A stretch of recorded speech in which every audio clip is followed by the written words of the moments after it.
ပဲမင်္ဂလာပါကျွန်တော်တို့ဒီဗီဒီယိုမှာတော့ခတ္တခဏဆွဲနည်းကိုပြောပြပေးတော့မှာဖြစ်ပါတယ်အဲ့တော့ခတ္တခဏဆွဲနည်းကဟီရာဂါနာနဲ့ခွာခြားကြလေးပါရှိတယ်ဆိုတော့ကျွန်တော်ဟီရာဂါနာကြီးဆွဲခဲ့တော့မှာဆိုရင်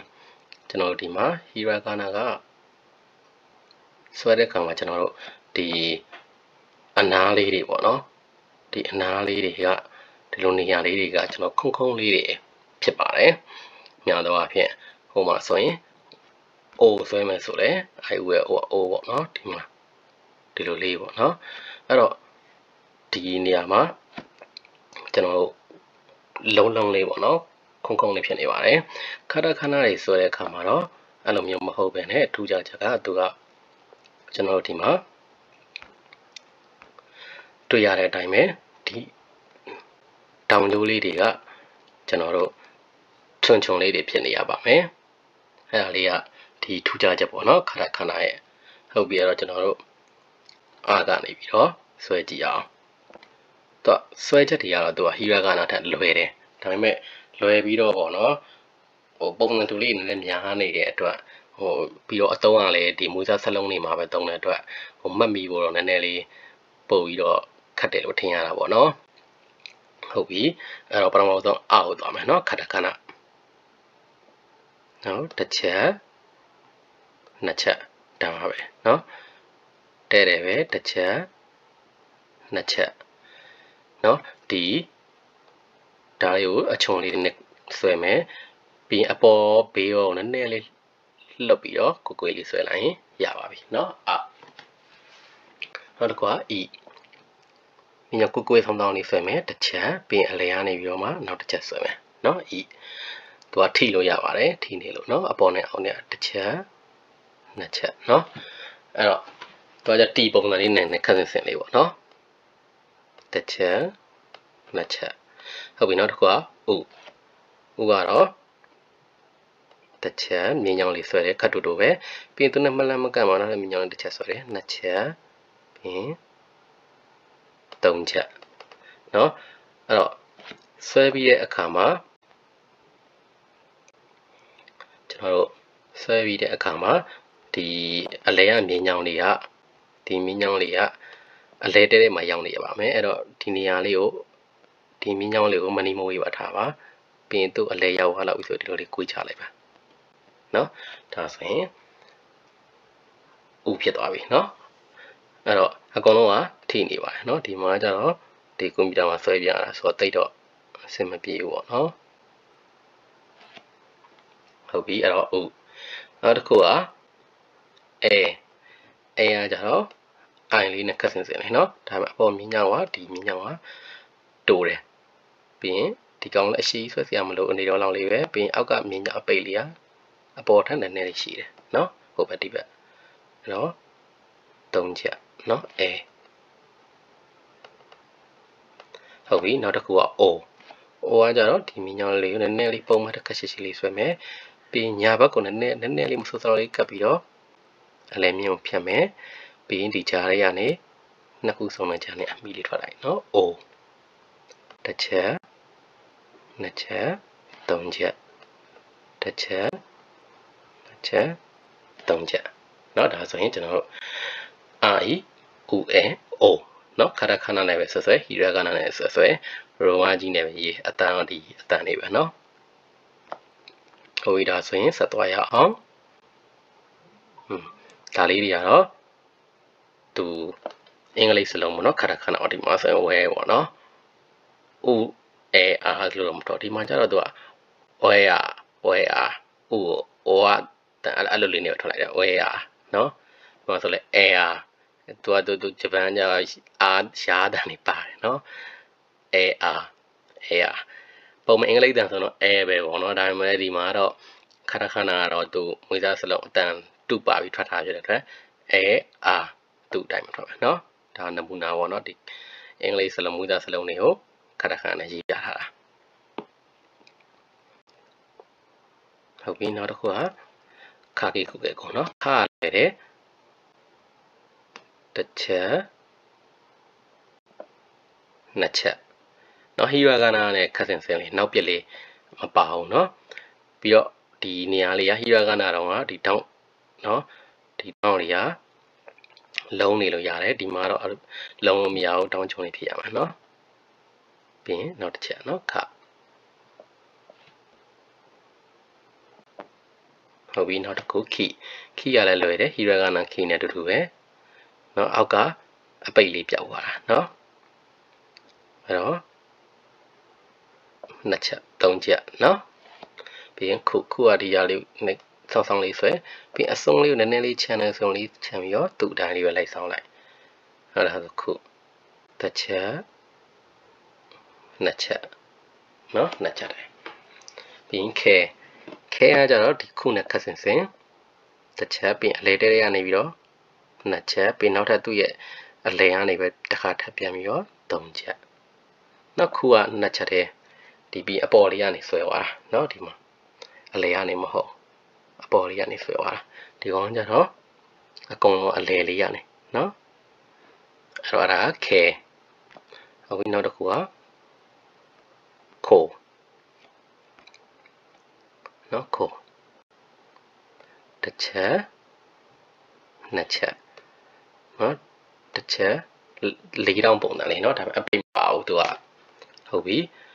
အောက်ကတော့ကျွန်တော်တို့ဒါဆင်ပွားပြီပေါ့နော်ဂါဂီဟုကဲခိုးတော့ပါတော့ဆွဲပြထားတာသူကရှေ့မှာပြောခဲ့တယ်လို့ပဲအပေါ်မှာဒီနောက်ပြစ်လေးအပေါ်မှာဒီနောက်ပြက်လေးထည့်လိုက်ရင်သူကဒါအတန်မာသွားပြီเนาะဒါကိုအတန်မာသွားပြီ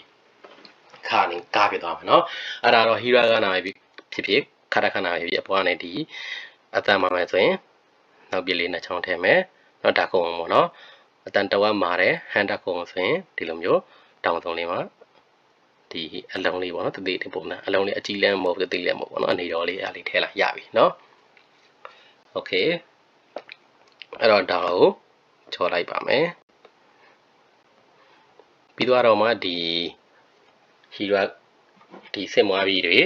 ဟီရာကနာခရခနာစင်မွားပြီးတွေရောဒန်တွေကိုတတ်ဗီဒီယိုတစ်ခုမှာဆွဲပြပါမယ်လောတယ်တော့ဒီခရခနာ46လုံးအရင်သွားလိုက်မယ်เนาะဒီမှာဆိုရင်ခုနကပြီးခဲ့တဲ့အာယူကိုခါကီကူကို10လုံးသုံးပြပြီးသူလုပ်ပြတာเนาะသူကဒီမှာခဏမှာအတန်ရှည်ဆွဲတယ်ပေါ့နော်ပြောမယ်ဆိုရင်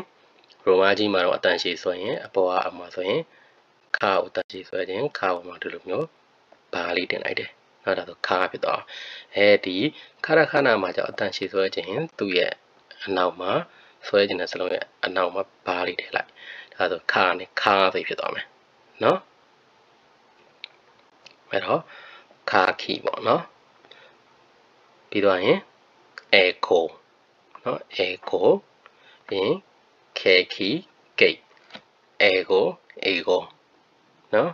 ဟုတ်ပြီဒါမျိုးစားစလုံးနေဟုတ်ပြီဆက်သွားရအောင်နောက်တစ်ခုက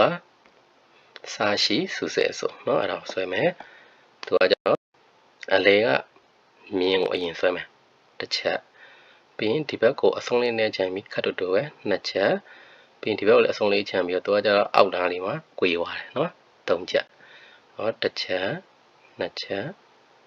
သုံးချက်ဟောတစ်ချက်နှစ်ချက်သုံးချက်ဒီတညီလေးဖြစ်သွားတဲ့နေရာလောက်ကြတော့မှနော်တညီလေးဖြစ်သွားတဲ့နေရာလောက်ကြမှာအောက်လေးနည်းနည်းလေး꿰လိုက်နော်နောက်ကရှိရကြတော့ပြောမယ်ဆိုရင်တစ်ချက်ကျွန်တော်တို့မျက်လုံးလေးနှလုံးနဲ့တူတယ်နော်ပြီးရင်သူ့နဲ့တန်းနဲ့ဒီမှာကျွန်တော်မြင်အဆက်လေးလုပ်ပြမယ်နော်အဲ့ဒီနေရာကနေဘေးကနေပြီးတော့မှအောက်ကနေအပေါ်ကိုပြန်ဆွဲမယ်နော်ဒီမှာဒီဘေးလိုင်းဟာဒီကိုကြည့်လိုက်ရင်အဲ့လိုတန်းနေရမယ်အစုံလေးတွေကနော်ဒီအစုံကြတော့ဒီအပေါ်ကရီနဲ့ပုံနေနော်မျက်လုံးလေးရဲ့ဒီအောက်ချင်းအဲ့လိုလေးဖြစ်နေရမှာနော်သူရဲ့ရီနီးမှန်အဲ့တော့အလွယ်ရေးခြင်းဘယ်လိုရေးမလဲဆိုတော့ဒီကောင်လေးကိုအစုံလေးနှစ်ခုလုပ်လိုက်ပြီးရင်တညီလေးရပဲဒီလိုလိုက်အဲ့ဆိုရင်နော်ဒီဘက်ဘေးတစ်ခုလုံးတန်းသွားပြီနော်ဒါဆိုရင်ရှိ၃ချက်ဖြစ်သွားပြီနော်ဘာလို့လဲဆိုတော့သူကအောက်မှာတွေ့လိမ့်မယ်စွတ်နေသွားတဲ့ခက်စင်စင်မလို့နော်အောက်ရောက်ရင်စွတ်ကိုဆွဲရင်တွေ့ပါလိမ့်မယ်နော်ဟောဒါတော့ရှိပေါ့နော်ဟုတ်ပြီနောက်တစ်ခုစု စုကတော့တစ်ချက်7ပုံလေးအောင်ပါနော်ကိုလေးပြီးအလဲရနေထောက်လိုက်2ချက်ပေါ့နော်တစ်ချက်2ချက်နောက်တော့စုတစ်ချက်2ချက်နော်စုဆိုတဲ့အတိုင်းကျွန်တော်စုတွေပါရရလေ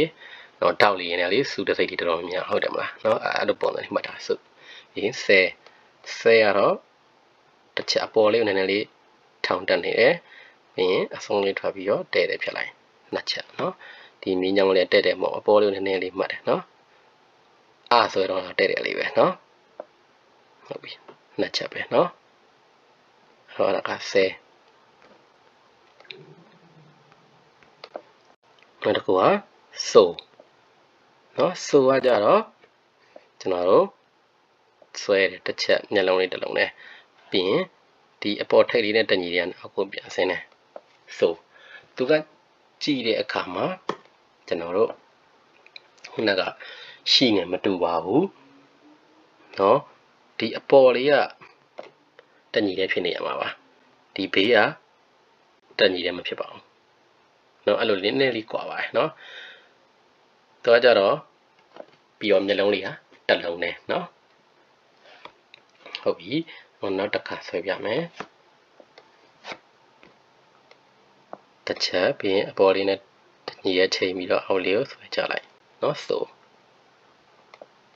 ဟဲ့အဲ့တော့အောက်မှာတော့သူနော်စာရှိစုဆက်ဆိုဓာတ်ကုံတင်ထားတယ်စာကြီးစုဆိုပြထားတယ်နော်ဟုတ်ပြီဒီမှာဆိုရင်အဲ့ဒါလေးတွေကိုတုံထားတယ်ခွေစုရှိစားနော်စီစားရှိစားပြီးရင် sausage ပေါ့နော် sausage ပြီးရင်စာယူစုစာယူကျွန်တော်တို့နှစ်တန်ပေါင်း size ဆိုပြီးထွက်လိုက်တာနော်စာယူစုဟာ size ပေါ့နော်ဟုတ်ပြီနောက်တစ်ခုကျွန်တော်တာချစ်စတဲ့တော့နော်အဲ့တော့တာခုနကကျွန်တော်ဆွဲခဲ့ခုခါကီခုဆွဲလိုက်နော်ဆွဲပြီးအဲ့ဒီဂျာထဲမှာဆောင်းလေးတွေတစ်ချက်ဖြစ်လိုက်အဲ့ဒါတာဖြစ်သွားပြီနော်တစ်ချက်2ချက်3ချက်နော်ဒါလေးပဲဟဲ့နောက်တစ်ခါကျချီအပေါ်ခက်ကွေးလေးအောက်ကတဲလေးဆွဲမယ်ပြီးဒီနှစ်ခုဖြတ်ပြီးတော့မြင်းချောင်းကွေးလေးဆွဲမယ်နော်3ချက်တစ်ချက်2ချက်3ချက်တစ်ချက်2ချက်3ချက်နောက်တစ်ခုစော့ပြီနော်ရှီနေကတ်စင်လေးဘာကွာလဲဆိုတော့သူကညလုံးနှလုံးဆွဲတဲ့အခါမှာတစ်ချက်2ချက်ပြီးရင်ပါဇက်လေးရတယ်3ချက်နော်ဒီမှာကြည့်တဲ့အခါမှာအပေါ်ကတဒန်းနဲ့ဖြစ်နေရမယ်အောက်ကကျတော့ဒီဘက်ဘယ်မျက်လုံးလေးရဲ့ဒီအခြေနားလောက်လေးပဲเนาะအဲ့တော့ရှီနေกว่าလားเนาะဒီမှာရှီကိုဆိုပြရှီရเนาะဒီဘေးနဲ့ဒီကောင်နဲ့ဒီလိုတန်းလာအပေါ်ကမတန်းဘူးเนาะစုကကြအပေါ်ကတန်းတယ်เนาะဒါကရှီเนาะဟုတ်ပြီအဲ့တော့စုကပုံစံတော့နှစ်ခုလုံးကရည်နေတဲ့မျက်လုံးလေးနဲ့ပဲစက်လေးကရည်နေတဲ့ပုံစံလေးပေါ့နော်ကွာလာရှိရဒီလိုဘေးကတူတယ်နော်စုကပေါ်ကတူတယ်အဲ့တော့ဒီမှာစုကိုဆိုပြနော်တစ်ချက်နှစ်ချက်သုံးချက်နော်ဒါကစုပြီးရင်တဲရတော့ချီနဲ့ကစင်စင်လေးဒါပေမဲ့သူကတဲတယ်လေးပဲနော်ပြီးရင်မဖြတ်တော့အောက်လေးမှာပဲသုံးချက်တစ်ချက်နှစ်ချက်သုံးချက်တစ်ချက်နှစ်ချက်3ချက်เนาะတဲပြီးရင်နောက်တစ်ခုကတိုကတော့မြင်းကြောင်လေးတစ်ချောင်းဆွဲမယ်ပြီးရင်သူရဲ့အပေါ်တဝက်ပေါ့နော်တဝက်ဆိုအပေါ်လေးနည်းနည်းလေးရတယ်အဲ့မှာအတက်လေးထည့်လိုက်ဒါဆိုရပြီတုတ်ကောက်လေးနဲ့တူရเนาะတိုဟဲ့ကတော့သူ့တော့တာချီစွတ်တဲ့တော့အတန်မာထားတယ်ဓာတ်ခွန်တင်ထားတယ်ဓာချီစုတဲဒိုဖြစ်ပါတယ်နော်နောက်ပြည်လေးနှစ်ချောင်းထည့်ရုံပါပဲဒီမှာဆိုရင်တဲဒိုဒေခါဒိုကတ်ဒတ်ဒိုဒတ်ပြီးရင်ဒါဆဒတ်နော် ဒီမွေးသားစလုံးလေးပြောပြတာနော်ခဏခဏနဲ့ဟုတ်ပြီနောက်တစ်ခုကနာနီနုနေနိုအဲ့တော့နာတစ်ချက်ပြီးတဲ့တယ်လေးအောက်နာလေးရောက်မှ꿰သွားမယ်နှစ်ချက်နော်တဲ့တယ်လေးလာတဲ့အဖျားလေးမှ꿰သွားမယ်ဒါကနှစ်ချက်တယ်နော်နာနီယာတစ်ချက်နှစ်ချက်ဒါလေးပဲနော်ဒါအပေါ်မင်းကြောင့်လေးတုံမယ်နော်ညီမြချင်းဆိုပြီညီမြချင်းပုံစံလေးဖြစ်နေပြီမဲ့တစ်ချက်နှစ်ချက်နော်နောက်ကနုကတစ်ချက်နှစ်ချက်တော့စုနဲ့မှားနိုင်တယ်နော်စုတော့ကကျွန်တော်တို့တစ်ချက်ဒီနေရာလေးကအတိလေးပဲနော်ဒါစုနုကကြတော့အဲ့တော့အတိလေးမဟုတ်ဒါလေးကဖြတ်ထွက်သွားတယ်နော်အဲ့ကျွန်တော်ခက်စင်စင်လေးများတယ်နော်ခဏခဏနောက်ကနဲကတော့နောက်ပြီးလေးတစ်ချက်ပြီးရင်အောက်မှာနှစ်ချက်ပြီးရင်အလဲတရကနေ3ချက်ပြီးကြားလေးတွေကနေ4ချက်နော်အတက်လေးထပ်ထွက်လိုက်ဆိုရင်တစ်ချက်နှစ်ချက်3ချက်4ချက်တစ်ချက်နှစ်ချက်3ချက်4ချက်နော်ဒါဆိုရင်နဲအဲ့ဒါက no ကတော့အပေါ်ကနေအောက်ကိုဆွဲမယ်နော်များပြထားတယ်ဗတ်ဆက်လေးခုနရှိလို့ဆိုတော့မှကျွန်တော်ဆွဲခဲ့တဲ့ရီနဲ့ပုံလေးပေါ့နော်အဲ့မှာဆွဲခဲ့တဲ့ဗတ်ဆက်လေးအဲ့ဒါလေးပဲတော့အပေါ်မျက်လုံးလေးမပါတော့တစ်ချက်အပေါ်ကနေအောက်ကိုဆွဲဒါပဲနော်ဆောင်းလေးဗတ်ဆက်လေးဟုတ်ပြီတော့နားလေးနူနေလို့နော်ပြီးသွားရင်ဒီမှာသူသုံးပြတာလားbananaနော်ပြီးရင် nice niece ရောရင် night ပြီးခနူနိုးနော်ဒါသုံးပြတာလားနားနေနဲ့နိုးသုံးပြီးတော့ဟုတ်ပြီနောက်တစ်ခုကကျွန်တော်ဟာဟီဖူဟဲဟိုအဲ့တော့ဟာတစ်ချက်ပြီးနှစ်ချက်ဒီဘက်ကစဆွဲမြင်ညောင်းလေးကအထဲလေးကိုနည်းနည်းလေးကိုယ်တယ်နောက်ဆွဲမြင်ညောင်းကအပြင်ကိုနည်းနည်းလေးခုံတယ်နော်အမတစ်ချက်နှစ်ချက်နော်သိချကြည့်ရင်သိတာပါနော်တောင်ပုံစံလေးပေါ့နော်အပေါ်လေးကဟာနဲ့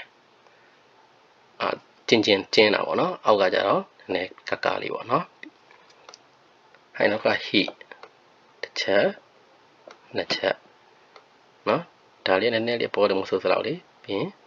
နှစ်ချက်နော်တစ်ချက်နှစ်ချက်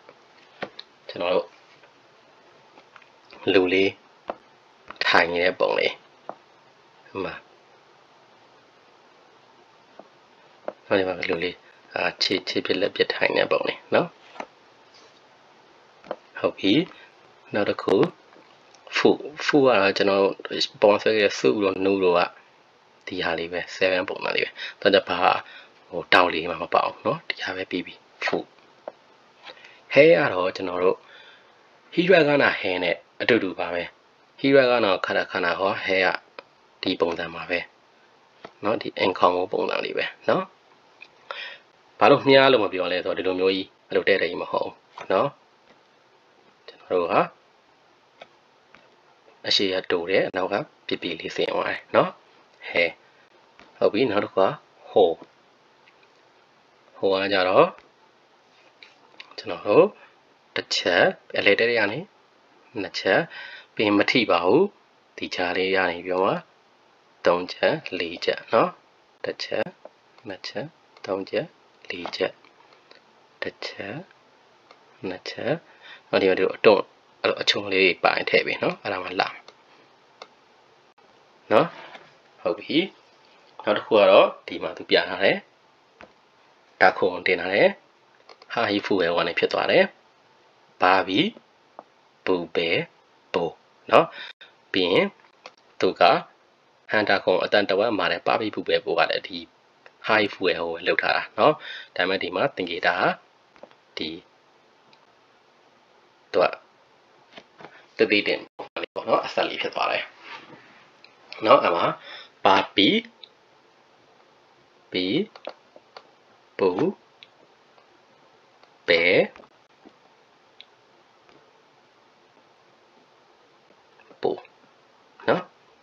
ဟုတ်ပြီ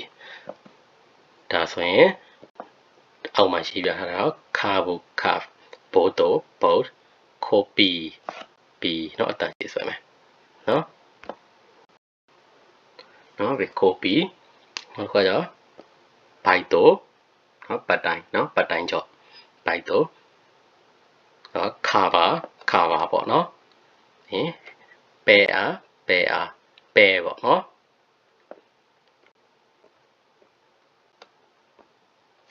ဟုတ်ပြီဒါဆိုရင်ကျွန်တော်တို့နောက်ထပ်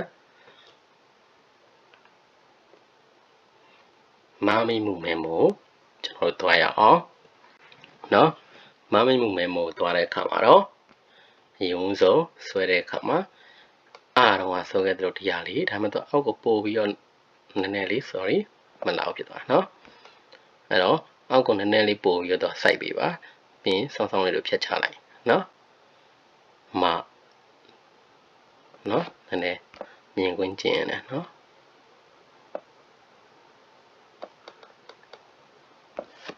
နောက်တစ်လုံး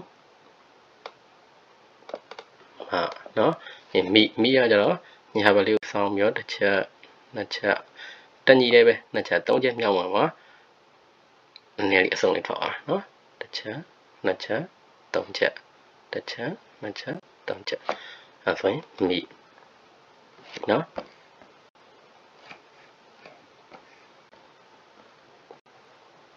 ဟုတ်ပြီနောက်တစ်ခုမို့เนาะမို့ကကြတော့ဒီမှာကျွန်တော်တို့ sorry เนาะမားနဲ့ခတ်ဆင်လေးเนาะဖြောင်းမြန်လေးဒီမှာเนาะမားနဲ့ဖြောင်းမြန်เนาะကျွန်တော်တို့ခတ်ဆင်လေးဖြစ်သွားမယ်เนาะဟုတ်ပြီအဲ့ဒီတော့ဆက်သွားရအောင်မူတစ်ချက်နှစ်ချက်เนาะတစ်ချက်နှစ်ချက်တစ်ချက်နှစ်ချက်เนาะပြီးမဲကကြတော့ကျွန်တော်ဒီလိုဖက်ဆက်လေးရင်းဆွဲလိုက်ပြီးရင်အဲ့ရနေအလေတစ်ဝက်ကနေဒီငင်းကြောင်လေးဖြတ်လိုက်เนาะနှစ်ချက်ပဲเนาะဟုတ်ပြီနောက်တစ်ခုကမိုးကတော့ရုံးစုံခုနကနီပုံမှန်လေးဆွဲလိုက်เนาะခဏနီပြီးရင်အလေဟာနေပြောမှာဒီလိုလေးဖြတ်လိုက်เนาะဒါဆိုမိုးတစ်ချက်နှစ်ချက်သုံးချက်တစ်ချက်နှစ်ချက်သုံးချက်သူကเนาะဟီရာဂနာမိုးနေတော့ခက်စင်စင်เนาะဟီရာဂနာမိုးကဒီမှာတညီတယ်ပေါ့เนาะသူကပြီးတော့မှဒီလိုကွေးလေးပေါ့เนาะသူတို့ကဟီရာဂနာဒီလိုလေးတွေကွေးတယ်เนาะခဏကတော့မကွေးဘူးเนาะပြီးတော့ဒီထိတ်မှာအတိပဲเนาะသူကတော့ဒီမှာထွက်သွားတယ်เนาะအားလေးပဲကွာတယ်เนาะ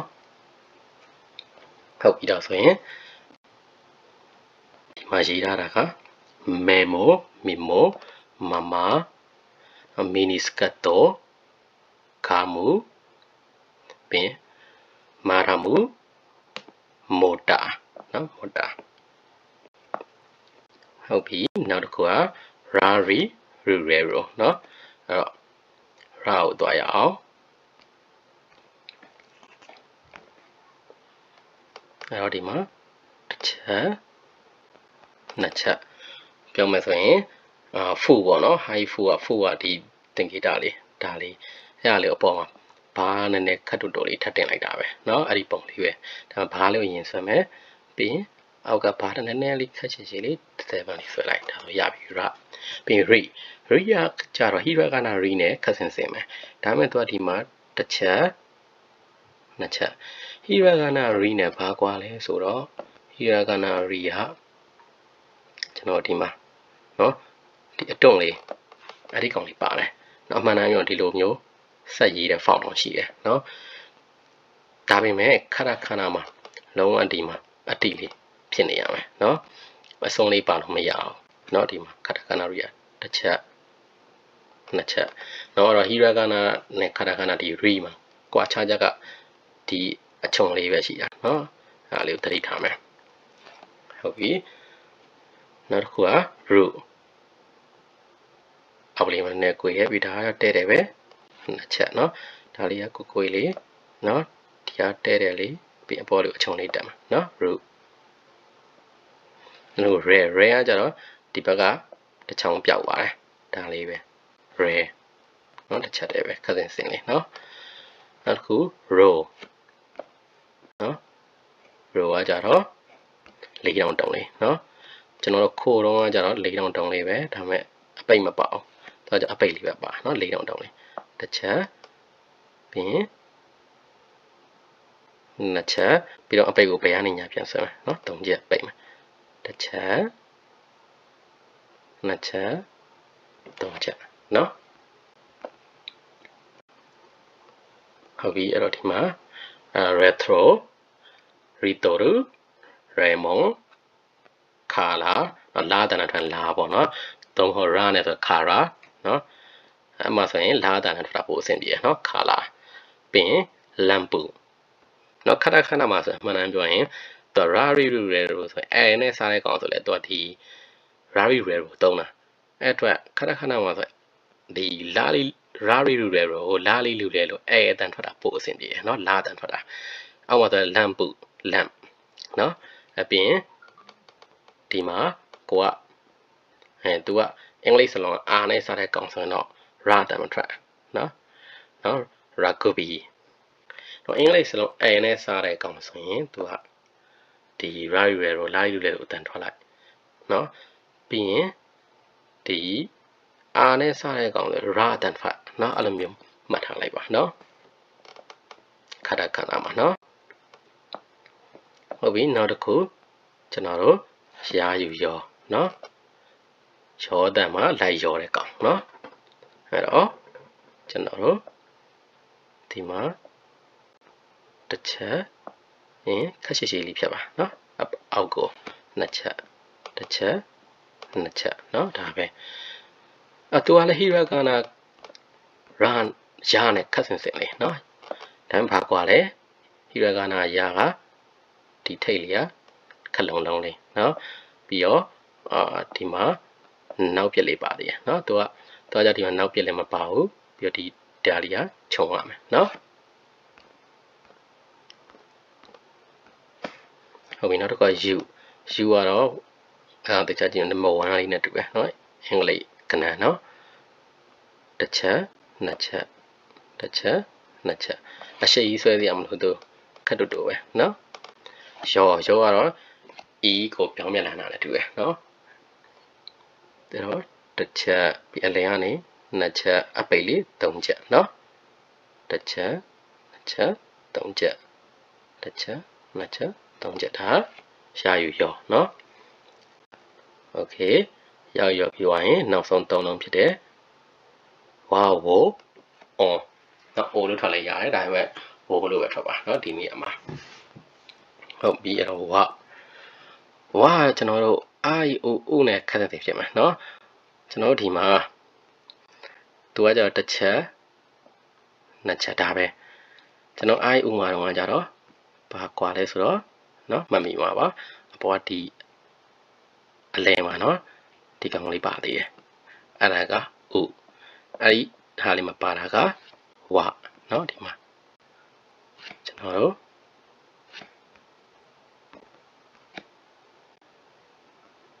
အလဲကဒီမြင်းကြောင်လေးเนาะအတန်လေးမပါအောင်เนาะ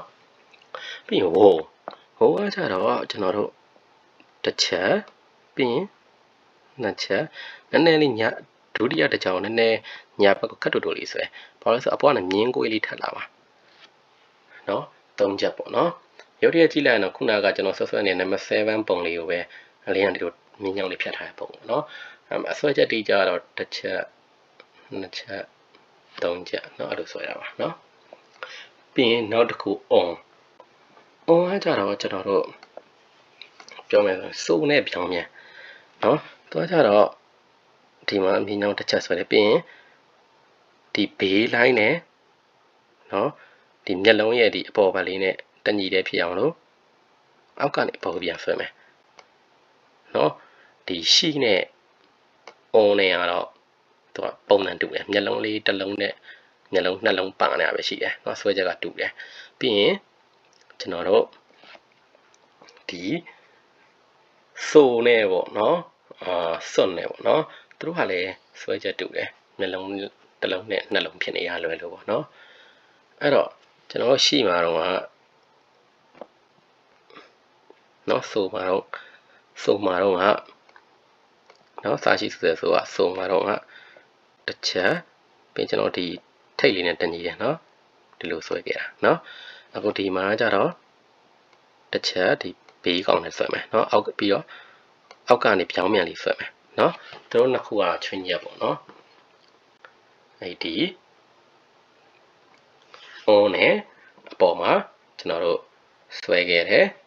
ပြောမယ်ဆိုရင်ရှိနေပေါ့เนาะသူတို့ကတော့ဒီချွင်းချက်နေနဲ့အောက်ကနေ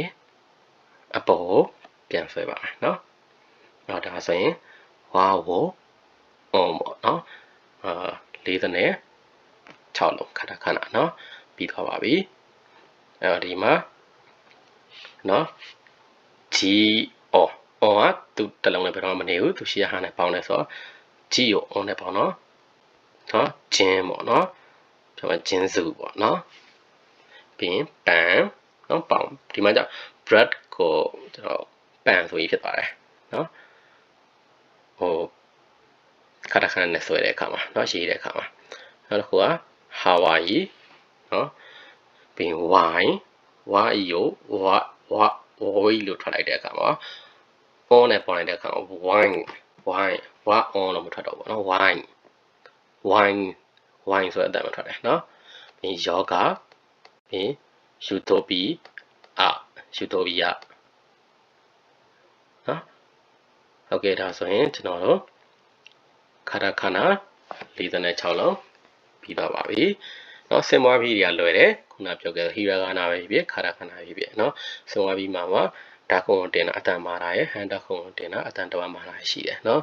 အဲ့ဒီမှာအတန်မာတယ်ဒါခုံဆိုရင်ဟီရာဂါနာဖြစ်ခဏဖြစ်နောက်ပြည့်လေးနဲ့ချောင်းတင်တောင်းလေးမှာเนาะ